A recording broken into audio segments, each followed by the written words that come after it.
Launch all sequence has started. Crew 1 for all.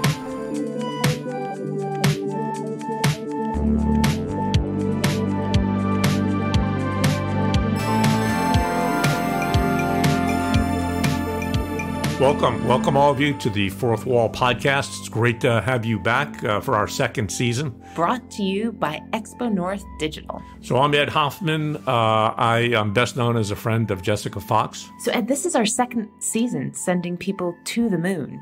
What lessons have we learned? Have we gotten better at this? Well, one of the things we've demonstrated is that despite what others may have said, we're still back. We're still here.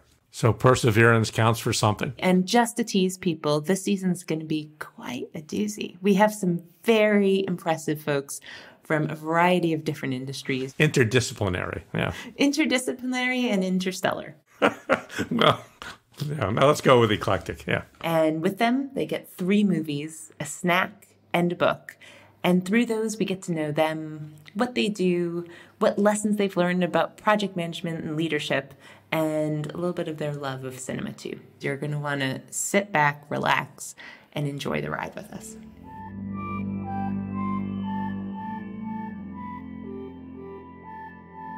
I am thrilled to have a friend and a colleague, John Khrouy, who is with us today. Can you tell us, before we dive into your films, a little bit about who you are and what you do? So I'm quite an unorthodox leader. I'm a self-made high school dropout who struggled actually early in life with the system, but I am creative with music, with film, and in some ways, as I was starting to come of age, I started to embrace arts as a real outlet. But I was working as a tradesman. I'm a printer by trade. I worked for my father, which was a great escape from my struggle. And equally, it became an incredible outlet to not think about work and only think about playing music or being an athlete and having fun. But actually, what happened along the way was print is not spoken about very often, but is one of the first industries that was digitally disrupted. There was this period in my life where everything I'd taken for granted for work just disintegrated. And my father sort of passed away and we shut the business down. And I was in my mid-20s. So I was sitting there going, wow, what do I do now? I'm behind all of these people that have studied. And I met my wife, Melissa, who was studying at the time, working in corporate business. And I decided to go out and get a real job. But what was probably behind it that I didn't realize was an incredible hunger to learn. And then I was literally willing to work harder than anybody around me to prove myself. And I happened to just work for some wonderful leaders that saw that invested the time. They had opened up policies, and I was the annoying idiot that walked through all the time and asked a million questions. And I sort of, somewhere between using the skill you have, so print in its traditional form, to get into large corporates that were buying print. So lateral moves that were leveraging my experience, and then moving into technology through IBM. So IBM were looking for someone who understood print media. So I threw myself at the mercy of the court and jumped into the big blue. And I love the big blue because you can learn whatever you want to learn and work as hard as you want to work. Along the way, there was one big sort of IBM catastrophe on a bank that they asked me to help remediate, only simply because I connected with a very difficult customer who IBM just couldn't break a relationship into. And I was able to understand what she wanted. Anyway, that was sort of my turning point as a leader, because before that point, I was happy to sit in the background and just do work and be happy. But actually, the next 10 years has been sort of understanding my impact on people and how to lead at scale. And the person that asked me to fix the IBM problem moved to Telstra, and she had broken something else. So she asked me to come and help her fix that. My boss will say that I'm not that great in the Pentagon, as he describes, but I'm probably one of the better field leaders. So he needs me out in the field leading armies of people that need to understand the why, because our organizations make change, and we've got some smart people that get very frustrated with the way we make change, and we need to explain it to them. And I guess I'm reasonable at that. I had similarly a boss who said, I don't need you in Washington, I want you out in the field, because you get people to be able to deal with the changes we're trying to deal with. That was the whole reason for the chief knowledge officer position, is that they felt that the project engineering community would accept it more if I was running it. So I identify with these things very well.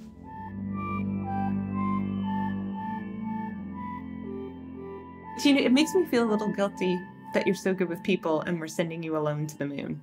So what is your first movie that you've decided to take with you? So first movie was Reservoir Dogs. Reservoir Dogs is a movie about a bank robbery and a team that's brought together that don't know each other and use code names, so they don't know each other's past, but they're brought together through a common organizer named Joe, and the bank robbery goes off the rails. Guess what? I think I'm parked in the red zone.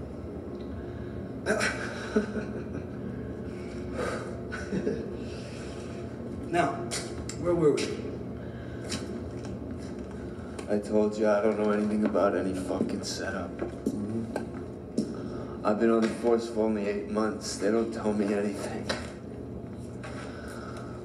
Nobody tells me shit. You can torture me all you want. Torture you. That's a good idea. I like that one. Yeah. I watched this film at a time in my life when I was learning to be an adult.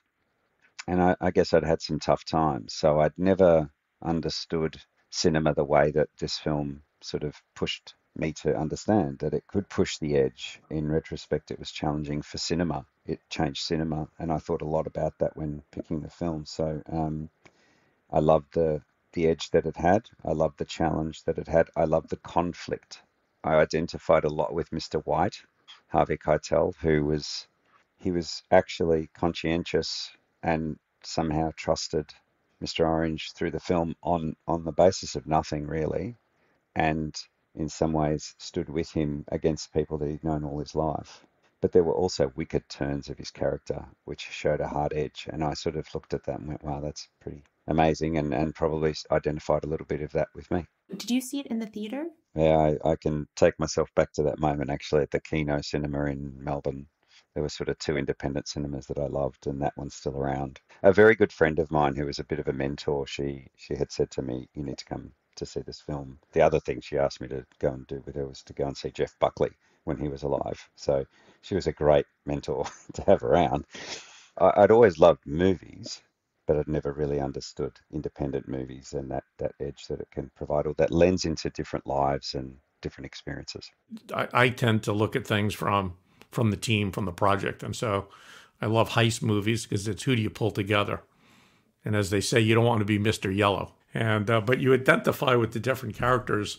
And the thing that, as I watched it, was one of the things I've never forgotten is that people remember things differently. They see things differently. And in working with teams, that's one of the things that, and being a leader, you can say something, but people will pick up different aspects to it. Different words have different keys. And so I love that kind of basically a dysfunctional team where things go wrong. You know, you identify with that. So I was at one of those stages, starting a career at NASA, seeing, oh, this is the kind of teams that you want to avoid, right? Do you know, it also made me think, I used to work in a movie rental Blockbuster, so, while they were renting VHS tapes, so this is going to totally date me. But I remember hearing that Quentin Tarantino also did and watched everything, like would just every night take stuff home. And I loved Reservoir Dogs because you could see the energy behind his love of cinema and just trying stuff and borrowing things. And it was this exuberance that I think gets beaten out of us the more we study craft or have to please stakeholders. There is this joy of letting his own instincts go where they may. And I think when we're working in teams, it's very important to remember, if we want our team to be innovative, to not, because of structure, stamp on some of that innate joy of creativity and trying things. The movie surprised me a little bit. What is it about the movie that connects with you? I guess it's a bit of a bridge when I talk about being a leader. at times you're in a persona of who you need to be versus who you are. And I think in some ways I've spent my life trying to close that bridge to be who I am, as authentic as I can be and true to myself. And I'm different, and I know I'm different, but I think the perception of me is that I'm quite vanilla in some ways, but actually I'm not. Anyone that knows me outside of work will say my taste is different. Probably a polite way of saying weird, but in some ways that film was important to me at the time of my life.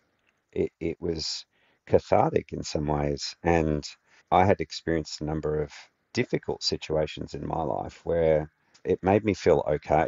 It provided this, it was almost like that deafening silence of politeness that can happen in the real world. And then you go into this 2-hour experience where it's just the incredible intensity. There's so much stuff that shouldn't be repeated outside of the cinema, but you think the ability to create and express that way, that situational problem solving that was happening in the film, also I identified with because I'm pretty good at it. But mostly Harvey Keitel. Like when I think about characters in cinema, he's probably my favorite character of all movies because he's constantly in this very strong position of thinking he knows where the direction is, using his absolute instincts and trust, and he's incorrect. And of course, there's sidebars like Steve Buscemi's career launched from that film, and so did obviously Tarantino. So I also love films that you could almost put on a stage. 12 Angry Men comes to mind, but you could literally play Reservoir Dogs on I think Tarantino at one point wanted to do a stage play with it originally. But when I watch certain movies, I think about, okay, how could we have made this work? So if you were appointed the leader of that bungled group, did you ever, not to give any answers, but do you see yourself at that point of, hey, if I were running things there, this would have turned out better? Possibly. I think the character that sent everything sideways in the robbery is Michael Madsen, just Mr. Blonde, because he went crazy in the shop. So, and when I think about your question, Joe is the ringleader of the pack, but to my earlier point, I'm better in the field. So how would we have identified the skills requirement not to send it off the rails, that someone was going to be a sociopath in the middle of it and send the bank robbery the wrong way? I have no idea how I would have identified the mole in the camp, which was orange. And that's where I go back to, if I'm Mr. White, I'd probably make the same mistake. I trust somebody on that moment when he's shot in the belly. So I'm not sure, Ed. I think the other thing I loved about the nature of the movie, to me, it shows two key principles of teams, organizations. One is be careful of who you select for that project. And once you've selected them, you better develop them and make sure that they know what they're doing. And I think if they had you or De Niro in that movie, it would have been a success story. But that's my movie. I've never been put side by side with De Niro, but I'll take it. Well, actually, you raise another interesting point, and I'm on your tangent about scenario testing. That when stuff goes wrong, clearly the team did not test what would happen if something went wrong. There was a rendezvous, but that the rendezvous was never the place to go when things went wrong. So they had no plan B, really, when I think about it. So if you're on the moon watching this, alone without a team, is it like more of a movie comfort blanket because you get in touch with that part of yourself? What is the movie going to mean to you on the moon? It feels like the center of a compass. So because it does remind me of a time in my life where it centered me. It made me feel good despite the subject matter that was challenging. It sort of brought this center of everything for me. Like it was a balance. And we've got Hollywood cinema and we've got independent cinema and we've got polite stuff and we've got international, but it was sitting in the center and I went, yep, that's got it for me. So it almost helps me calibrate. If I watch it every 3 or 4 years, it just makes me remember how well a film can be made on the edge, like right on the edge. And I think if I'm on the moon, I did think about this a lot overthink things, as you are starting to understand about me. So I actually wanted to pick 3 films that gave me 3 different emotional experiences. So if we're thinking of it like a really well-balanced meal emotionally, what is your second film? The Intouchables. The Intouchables is a French film based on a true story about a successful businessman who became a quadriplegic in a hang gliding accident, doing something he loved, and was searching for his new carer and was going through the interview process when he comes across Driss, who is from the harder parts of town, low socioeconomic parts of town, but Driss is really doing it only because he wants a signature so he can get his welfare check. And he doesn't take him seriously. He doesn't treat him differently. In fact, he insults him a few times when he's in the interview, which makes him laugh and feel differently, feel alive that he hadn't felt before. Bon, on y va? Ça fait 1 heure que vous êtes scotché là. Faut changer de chaîne à un moment là. Beaucoup de sérénité qui se dégage de ce tableau. Et même une certaine violence. Je trouve très touchant aussi. C'est touchant des taches rouges sur un fond blanc? Et ça coûte combien ça? Je crois qu'il a 30 000 euros. Mais je peux vérifier si vous voulez. Ouais, vaut mieux vérifier quand même. Parce que ça me paraît exagéré comme prix. Vous n'allez pas acheter cette croûte là 30 000 euros? C'est pas possible ça. Ah bah si, c'est possible. Mais le mec il a saigné du nez sur un fond blanc, il demande 30 000 euros. Dites-moi, Driss, à votre avis, pourquoi les gens s'intéressent à l'art? Je sais pas, c'est un business. Non. C'est parce que c'est la seule trace de notre passage sur Terre. C'est une connerie ça, Philippe. Moi pour 50 euros, je vais chez Casto et je vous la fais la trace de mon passage sur Terre. Hein. Je vous mets même du beurre bonus si vous voulez. Allez, arrêtez de dire n'importe quoi, donnez-moi un chocolat.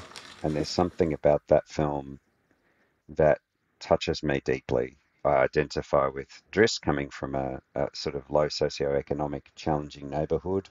I love Francois Clouseau. I think he's a fabulous actor. I grew up in the Eddie Murphy era of comedy, right? Like slapstick comedy and fast lines everywhere.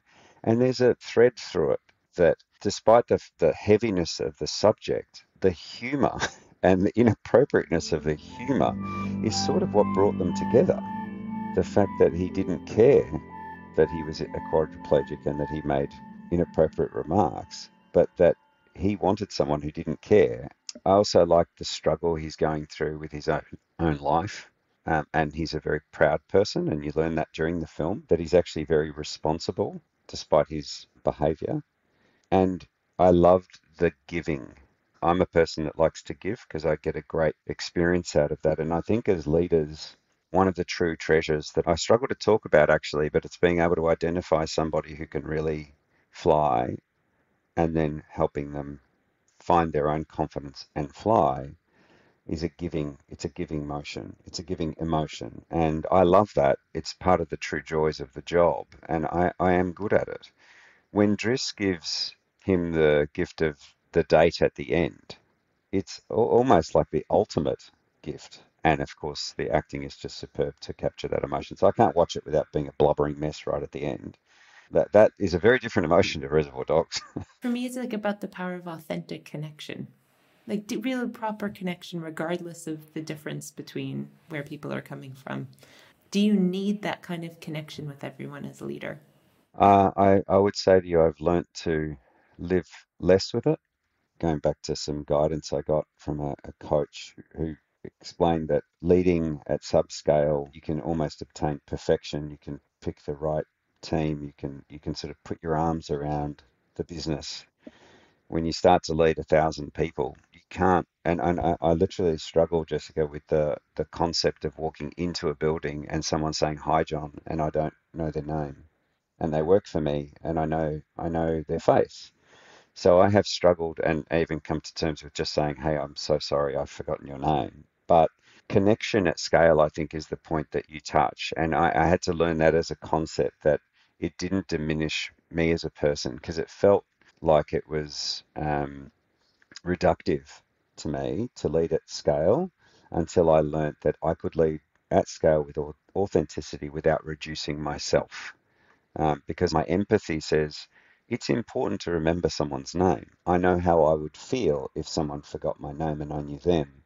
So I immediately put myself in the deficit, which is quite a risk for me. So I actually provide that guidance to leaders that it's that old cliche, right, Ed, where you've got a manager who's excellent at doing what they do, and then you promote them, and then when they're under pressure, they regress and go back to the things that they used to do. You have to learn to adopt a different set of attributes and principles at the next level, and that one leading at scale is hard, but it's also fun when you work it out. I'm somewhat of a cliche because everyone knows that Ed says it's about the people. But what I found at NASA, when I joined NASA, I was quiet the first year because I didn't know how I got here. I was sure it was a mistake.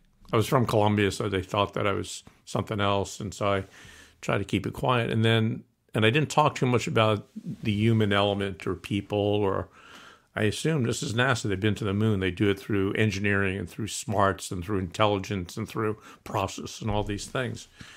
And fairly quickly, when I was there, I noticed that when they were successful, there's this human dimension. I'll actually say there was this love that comes from the collaboration, the challenge, the mission that people wouldn't talk about in that term, but it was clearly that.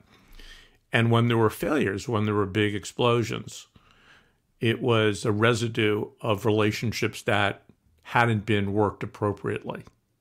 And a large part of my career at NASA was always unusual. My leadership used to have me focus on the relationships. The knowledge part was the sharing of knowledge, the notion that the three of us have ideas. Are we being open and honest? Do we have trust with each other to do that? It was less concerned about the tools to kind of capture everything. So I saw that through the successes and particularly through the failures of interesting what's going on here. And the issues weren't the technology. It wasn't the process. It wasn't, the linear things that they needed to know. It was often something to do with the human element of who they were in relation to others, how they were prepared, how they were treated. When I got to the second year, I said, oh, okay, I don't know if they know why I'm here, but now I know why I'm here. And I would use words like that. I remember the first time that I used the word love at NASA. People they came up, that's weird, but people would say, that's right. But when I think about the word intouchable or untouchable, they almost have dual meanings. One is people you don't want to be near, right? The people you don't talk to, the people you walk around. But the other is people who have so much influence and power and so important that you better support them. And I think it's an interest. I don't know how it conveys with your connection to the movie, but I think one of the things that a good leader does is that they make all people feel special. They feel important, but not too important so that anybody can't talk to them, but also certainly important enough so that they're not ignored. It's a balance there. In a critical situation where you need to connect with someone, John, you brought up the idea of being able to connect with a difficult client that IBM really needed, or you were able to connect with them. And Ed, I know you have some stories of this too, but have you been unsuccessful in actually connecting with someone but needing to motivate them in a different way? Yes. And it was one of the harder lessons I learned. And it was really the uncomfortable topic of narcissism, in that when you confront trying to connect with narcissism, it's a slippery slope. And I'm one that I'm a genuine trust and connection, and I love building a team that just works for each other, it sacrifices, and it understands the group goal. I had to learn how narcissism is the antithesis of that in some ways, in that it's not that it intends to be, so I'm being empathetic, it's that it knows no other way. And when you confront that in a team environment, the only real way around that is to work out the best way to influence it, to get the outcome that you need, which feels like you're working a lot harder to get the outcome. I'm sure you remember the old sitcoms where you had quicksand. It's sort of like walking through quicksand, where you sort of get through it, but it's heavy and it's hard and it can hurt. So I had a challenging experience with that, but I also have learnt to deal with it and identify it most importantly, and not resent it actually understand it because it's really close to the most terrifying insecurity you can come across. So when you empathize with that, you then remove it and say, right, how do I get the outcome that we need for the business and find another way? You know, I used to have the notion that you should be able to work with everybody. I had to get to a point where I would get comfortable with myself, basically saying every relationship does not have to work, and that it's not a failure for me or for that other person. And there were situations, there weren't that many, but there were times where I was able to make an assessment saying, this isn't working. And instead of going through the pain and going through games and the dances, let's end it here. Those were hard, but I'd have honest conversations. I had one person who was one of the smartest people that I had on the team and very dedicated, but wanted to do things, I would say, 180 degrees different from where I was trying to go. We would have that discussion. And then I'd find out I'd leave and he was trying to take the team in a different direction.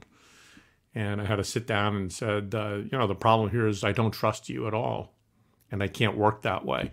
So we talked about how we're going to do it. I said, okay, let's give it a shot.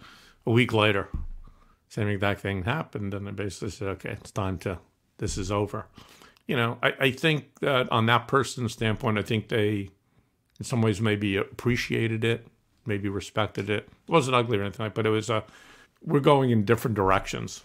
So I think sometimes you have to get comfortable that every relationship, you know, it's not a failure when it stops. It may be the right thing to do when it stops and move forward.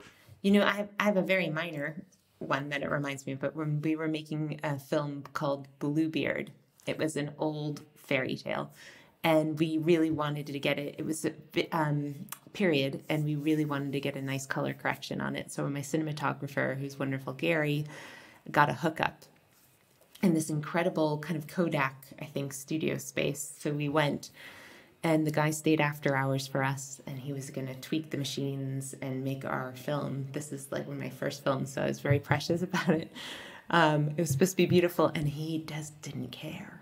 I mean, this was like his investment wasn't in it. He's doing it as a favor to someone, and he did it without love, and it looked horrible. And I remember just looking like absolutely horrified at Gary, and Gary didn't know what to do, and he wasn't taking instruction very well. And we realized that it was staying towards dinner time. So one day we came with a massive sandwich for him. We went to the local deli and got a massive sandwich. He was so happy, he sat there eating it and let us do whatever we wanted to the computers. And so we realized, well, this is the favor. We give him a sandwich every time we come in, and we do it for him, and it worked out beautifully. But it was the kind of thing where you had to settle on the idea that you're not going to connect with everyone. They're not going to. Sometimes people just won't care and they need a sandwich. Now, John, what is your third film? It's Inception, the Christopher Nolan film, and I think he's one of our great modern-day directors. It's an incredible film about an idea, the power of an idea, and that you've got this, it's almost like a crime film where you've got a side using known skilled people that can manipulate and understand and manipulate the mind to commit a crime of planting an idea. And then there's the case of defending that idea. So that the whole thing is built around that. But the key character in the film has a lot of luggage. He has a lot of his own history and buried deep, and we find that out along the way. When we're asleep, our mind can do almost anything. Such as? Well, imagine you're designing a building, right? You consciously create each aspect. But sometimes it feels like it's almost creating itself, if you know what I mean. Yeah, like I'm discovering it. Genuine inspiration, right? Mm-hmm. Now, in a dream, our mind continuously does this. We create and perceive our world simultaneously, and our mind does this so well that we don't even know what's happening. That allows us to get right in the middle of that process. How? By taking over the creating part. Now, this is where I need you. You create the world of the dream. We bring the subject into that dream, and they fill it with their subconscious. How could I ever acquire enough detail to make them think that it's reality? Well, dreams, they feel real while we're in them, right? It's only when we wake up that we realize something was actually strange. For such a complex subject, the simplicity of an idea being the most powerful thing that you can have, I love. I was never really good at, actually, as a storyteller. I'm not a good storyteller. My twin brother, I have an identical twin, he loves storytelling. Probably that's why I went the other way. But I sort of hid in the shadows for a long time at work. And what I realized is that I'm good at planting an idea and a concept that people can grasp. So whether it might be naming a team something, like we recently built a new function and we called it the Solution Hub. The first name for it was the Delivery Control Center. And I went, oh my God, just kill me now. No one will want to work for the Delivery Control Center, but the Solution Hub might be more positive. So the idea of something and the way people will receive it in the workplace is crucial, actually, to them signing up to the cause. I can often slip into the pop culture references at work where I might say, we're assembling a deadly Viper squad to handle this type of work, which is the Kill Bill reference around the best assassins we've got in the business with analytics. But people get it. Film and pop culture is a way for us all to be connected through a moment. So if you think about Back to the Future or The Karate Kid, we could say one reference in a movie and all of us will go, oh, I get that. So rather than storytelling, I found myself leveraging moments in pop culture that people could identify with. And then with Inception, it's this just incredible simplicity of finding the idea and beautiful nature and the challenge. I love the way that they construct a film that their subconscious fights the idea or the intrusion. And I just love it. I think it's a complete film. John, is there a particular scene that stands out for you? I would have to say that the character Molly is so haunting that when Leonardo DiCaprio and her are sitting across the dining room table in the deepest layer of the dream, and he is explaining what he did to her, and I found that really, really painful, like in a way that I loved. But the action scenes also, Jessica, seem to go for a long time. So if you look at some of those scenes, that the scene in the when Arthur's in the hallway, and it almost felt like a 35-40 minute action scene with this suspense building. So it's really not one scene. It's sort of a combination of how the climax of a film comes together in Nolan's world, and how he uses music and the score to accentuate that drama, that intensity and that suspense.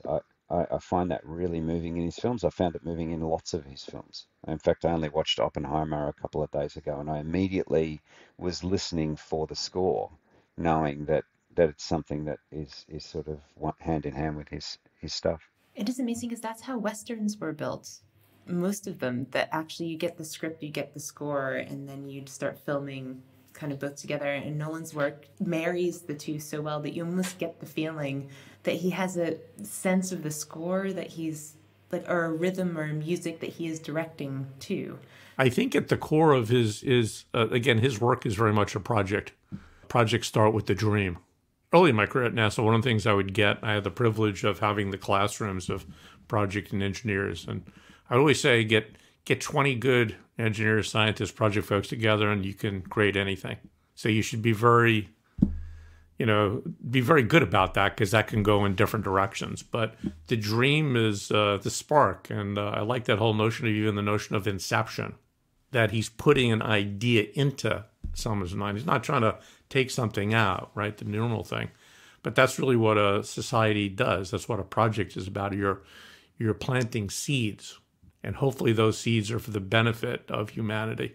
It's also it's a painful movie because so much of it has to do with regret. He identifies regret with his wife and with his children, which is very strong. But also that's another warning in terms of projects. You can focus so much on the work that you lose the things that matter. So I just think it's such a powerful movie. And again, he closes things the way a lot of projects do. You don't know really what the ending is. Because you were talking about the idea of planting a seed or a concept or the idea. And although you would reject maybe the title of storyteller, that you said you're actually quite good at creating those concepts. And Ed and I often talk about the power of metaphor as being the ultimate storytelling tool. And you've done it a couple times during the conversation so far. So you were talking about, in terms of your role, you said, think of a triage nurse. And you didn't use a simile. You didn't say, I am like. You planted the seed, it planted the seed immediately. You said, think of this, or your assassin squad, or you're using metaphor in like a very skilled, powerful way. So I would push back and argue that's what a good storyteller does. I'll have to reluctantly agree. And I will add that I haunt my teams with bad metaphors. There's two that I use. One of them is a shower curtain. Now, when I travel to the US, there's a lot of shower curtains. And I don't like shower curtains because they stick to you the worst possible time. But I use that as the metaphor for this is how a bad M&A integration looks like. And it's amazing how many people remember that and then they just roll their eyes, say, please don't talk about the shower curtains again. So it can be useful in a humorous way too, that it lightens the mood. But I do agree with you. I didn't realize that metaphor was part of storytelling. So, John, who would you be in that movie? Would you be the dream maker, or would you be the architect? Or... No, I think it'd be hard for me not to be Cobb, Leonardo, because a little bit like Harvey Keitel in Reservoir Dogs, the conflict of him, his strength becomes his weakness, and he knows it. He's building essentially a team around his own limitations because he knows he can't be the architect, otherwise his own subconscious will attack itself. So I definitely identify with that conflict, and I think it's my empathy that is the instrument that creates that in me, is that can be my strength that becomes my weakness. I can focus too much on it or how other people are feeling, and it can derail me. I always identified with the architect. Yeah, okay. Particularly in Paris, being able to create Paris and the folds and all. Yeah. In terms of your creation of feeling when you're on the moon watching this, Ed brought up the feelings of, that regret is a theme, you brought up the scene with Leo talking, kind of admitting about the things that he's done. What's that feeling that it awakens in you where you felt it was very important to have it on the moon? Okay, so I feel an exhilaration when I watch that film. I feel like I'm on a ride of these experiences, and I love how they weave so much truth into it, like you can never remember the start of a dream. Just those little moments in the film where they sprinkle the simplicity of what is really a complicated subject. And then there's that incredible combination of the score and the last third of the film.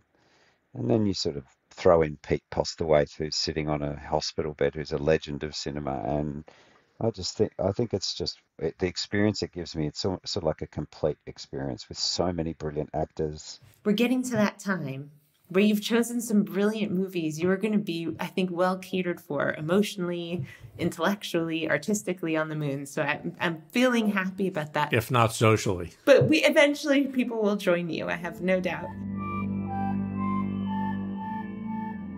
But you're going to be hungry, and you still have a snack of your choice, but we will give you an endless amount of that and a book. Well, both of them have a very Australian connection. So the snack is Twisties. They're this sort of cheese, crispy twist, like a solid twist. And I'm sure, but they're quite firm and hard in some ways and crumble. There's cheese and there's chicken. I never taste chicken, so it's got to be cheese Twisties. And it's really nourishing because all the colouring is still on your fingers when you eat them. So I don't know if there's any sanity wipes on the moon, but is it like a Cheeto? A little bit, but I think it's a bit firmer than a Cheeto. It's crunchier. And my book is also an Australian. So there's a book called Shantaram by Gregory David Roberts. Personal connection is when I was 6 years old or 7 years old. I think I was at primary school, and the neighbourhood that we were in had a prison not too far from there, and two prisoners escaped from the prison, and we were on an excursion that day. So it became, when you're a child, you remember the dramatic emotions of two escapees running around. Shantaram is about one of those escapees, actually. His name is Gregory David Roberts, and he escaped from Pentridge. He then fled into India, and he has this dual role of being a slum doctor and running guns for the Mujahideen. It started and this is the strange part, it started in the non-fiction section and moved to the fiction section and has been critically acclaimed. Also, it's been stoned for its mistruths. It's controversial, but I believe Johnny Depp and Brad Pitt bought the rights to this thing 15 years ago when the book came out, and they only recently made a Netflix series about it with Charlie Hunnam.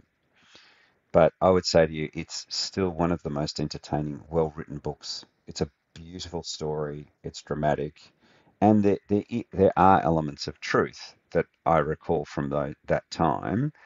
It just embellishes. He's a beautiful writer. Yeah, it's a good one. So I thought I'd bring a bit of Australian to the table. Both a taste and a read. Both of those things are yours.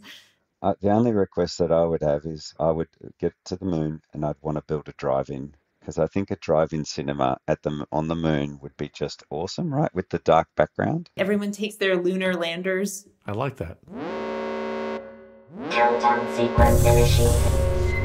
It's going to be quite a long trip, I think, to the moon. Eventually we will join you, John, but you are brave to be thrown into the into the darkness. No, we have people up there already, I think. So. That's true. You're going to get to hang out with Maria Tatar. I feel like you'll get on really well with her. Roger, go. All good. I'm ready to go. Bye, John. Enjoy your trip. Thanks, Jessica. Thanks, Ed. Safe travels. Wear your seatbelt. Here we go. Stay hydrated in the rocket. That's the key. Okay. Bye. We'll see you soon. Good luck. Stage 1 propulsion is nominal. Delightful to have you with us. Thank you for joining us at the Fourth Wall podcast, where we shoot people to the moon, and join us next week for our next guest and the next launch. Fourth Wall was presented by Jessica Fox and Ed Hoffman, who were joined by special guest John Khrouy. It was produced, edited and sound designed by me, Ben Please, for XpoNorth Digital.